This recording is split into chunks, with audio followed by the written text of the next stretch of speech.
হয় বানে ধোৱা দেৰগাঁৱত এতিয়া কৃষকৰ হাহাকাৰ। সপোনৰ কৃষিডৰালৈ চাই এতিয়া কৃষকে টুকিছে চকুলো। এই মুহূৰ্তত মই উপস্থিত আছোঁ দেৰগাঁও বিধানসভা সমষ্টিৰ অন্তৰ্গত ডুবি গাঁৱত। ডুবি গাঁৱৰ চাহাবুদ্দিন আহমেদৰ কৃষি পামত ইতিমধ্যে পানীত ডুবিল বহু বিঘা ইতিমধ্যে বিভিন্ন শাক পাচলিৰ খেতি। আৰু এই মুহূৰ্তত মই সেই কৰুণ দৃশ্য দেখুৱাবৰ বাবে এই মুহূৰ্তত মই উপস্থিত আছোঁ। আমি কেমেৰা সহযোগীৰ জৰিয়তে আমি দেখুৱাবৰ বাবে চেষ্টা কৰিছোঁ। আমি কেমেৰা লেন্সত নিউজ লাইভৰ দৰ্শকক দেখুৱাবৰ বাবে চেষ্টা কৰিছোঁ। আপোনালোকে কেমেৰা লেন্সত যিমান দূৰলৈকে দেখিছে সিমান দূৰলৈকে দেখিব কেৱল কৃষিভূমি। আৰু কৃষিভূমিত 7 বিঘা ভূমিত ইতিমধ্যে জাতিলাও কোমোৰা খেতি কৰিছিল। তাৰ সমান্তৰালভাৱে যি ভাত কেৰেলা, তাৰ সমান্তৰালভাৱে জিকা আদি বিভিন্ন শাক পাচলি খেতি কৰিছিল। আৰু ইতিমধ্যে ফেনে ফুটুকাৰে যি গেলাবিল নদী বাঢ়ি অহাৰ ফলত কৃষিভূমি ইতিমধ্যে পানীৰ তলত বুৰ গৈছে। আৰু এই চাওক কেমেৰা সহযোগীৰ জৰিয়তে দেখুৱাবৰ বাবে চেষ্টা কৰিছোঁ। এনেধৰণে লোমা লাগিছিল জাতিলাও আৰু এই মুহূৰ্ততে জাতিলাওসমূহ গেলিবলৈ আৰম্ভ কৰিছে। এগৰাকী হৈছে চাহাবুদ্দিন আহমেদ, প্ৰগতিশীল কৃষক। আমি পূৰ্বতে নিউজ লাইভৰ দৰ্শকসকলক এইগৰাকী প্ৰগতিশীল কৃষকৰ সদৰ্থক বাতৰি আমি নিউজ লাইভৰ দৰ্শকসকলৰ বাবে লৈ আহিছিলোঁ। কিন্তু আজি এইগৰাকী কৃষকৰ ইতিমধ্যে চকুত কেৱল চকু পানী দেখিবলৈ পোৱা গৈছে। আৰু আমি সামগ্ৰিক পৰিৱেশটো দেখুৱাইছোঁ চাওক, এনেধৰণে খুব এটা কৰুণ দৃশ্য। তেওঁলোকৰ কেঁচা ঘাম মাটিত পেলাই এনেধৰণে এইসমূহ শাক পাচলি ইতিমধ্যে উৎপাদন কৰিছিল আৰু ইতিমধ্যে গেলিবলৈ আৰম্ভ কৰিছিল। জাতিলাও এনেধৰণে ইতিমধ্যে গেলিবলৈ আৰম্ভ কৰিছে। আমি কৃষকগৰাকীৰ চকুত এতিয়া কেৱল চকু পানী দেখিবলৈ পোৱা গৈছে। আৰু আমি এই মুহূৰ্তত আমি কথা পাতিবলৈ চেষ্টা কৰিম। কি ক'ব, এক অভাৱনীয় পৰিৱেশ। আপোনাৰ কৃষিভূমিত এতিয়া কেৱল পানী, বহু লক্ষাধিক টকাৰ কৃষিভূমি ইতিমধ্যে আপোনাৰ ধ্বংস হৈ গৈছে। আপোনালোকৰ চকুত এতিয়া কেৱল চকু পানী দেখিবলৈ পোৱা গৈছে। কি ক'ব?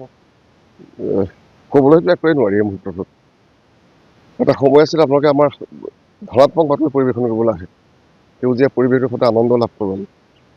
আৰু আজি একেখন পথাৰতে নিউজ লাইভৰ আগৰ কেইবাটাও বাতৰি, এটা ধনাত্মক বাতৰি গ্ৰহণ কৰা এই বাতৰিখিনিয়ে অসমৰ ৰাইজে গ্ৰহণ কৰা ভাল পায়। আজি একেডৰা খেতিৰ মতে ঋণাত্মক বাতৰিটো এটা আমিবিলাকো মৰিবলগীয়া, হেৰুৱা বাতৰি, দুখ লগা বাতৰি, বিষাদৰ বাতৰি আৰু সপোন শেষ হৈ যোৱা বাতৰি। এইটো পৰিৱেশ অকল মোৰে নহয়, দেৰগাঁও সমষ্টিৰ নৱগঠিত দেৰগাঁও বহু কৃষকৰ আজি এইটো অৱস্থা। সকলোৱে চকু পায়, একোৱে ক'ব পৰা অৱস্থা নাই এই মুহূৰ্তত। আপোনাৰ কিমান কৃষিভূমি এনেধৰণে নষ্ট হৈছে? কি খেতি আছিলে? ইয়াত 7 বিঘা আছিলে জাতিলাও, কোমোৰা, ভাত কেৰেলা, ভেন্দি আৰু তিয়ঁহ। গোটেইখিনি তছনছ হৈ গ'ল। আৰু মোৰ ব্যক্তিগত মই সেউজীয়া সপোনৰ ভিতৰত জীয়াই থাকিব নোৱাৰোঁ। মই সেউজীয়া সপোনৰ দলিচাতে ডাঙৰ হৈছোঁ আৰু সেউজীয়া সপোনৰ দলিচাতেই জীৱনৰ শেষ মৃত্যু হোৱাটো মই কামনা কৰিছিলোঁ। আৰু মই খেতিডৰা কৰিছোঁ, মই পইচা এসোপা ঘটিম, ধনী হ'ম, আত্মালিকা, এইটো মোৰ কোনোদিনেই উদ্দেশ্য নাছিল। সততাৰে কৈছোঁ আপোনালোকক, মোৰ উদ্দেশ্য আছিল যে মোৰ কাষত থকা মানুহখিনি সংস্থাপিত হ'ল। চৰকাৰখনে সকলোকে সংস্থাপন দিব নোৱাৰে। আমাৰো দায়িত্ব আছে যুৱ প্ৰজন্মৰ যুৱক হিচাপে যে আমিও যদি 10জন 20জন সংস্থাপন দিব পাৰোঁ, চৰকাৰখন এটা বোজা শেষ হ'ব।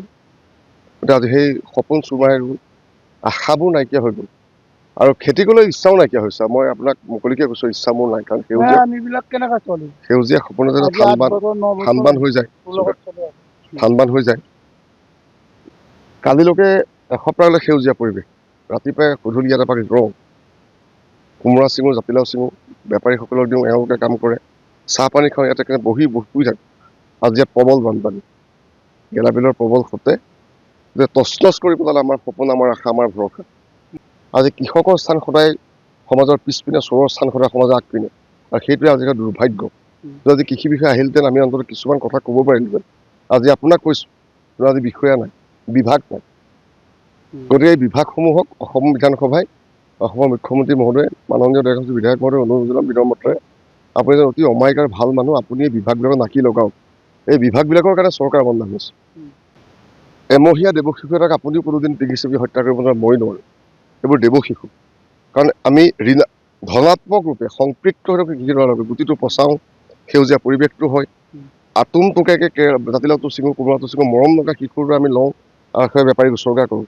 আজি সেই দেৱশিশুক মৃত অৱস্থাত বুকুত সাৱটি ৰখাৰ মৰ্মবেদনা কিমান, সেইটো আপুনি এজন ধনাত্মক মানুহ হিচাপে, আপোনাৰ পজিটিভ মানুহ হিচাপে আপুনি অনুভৱ কৰিছে।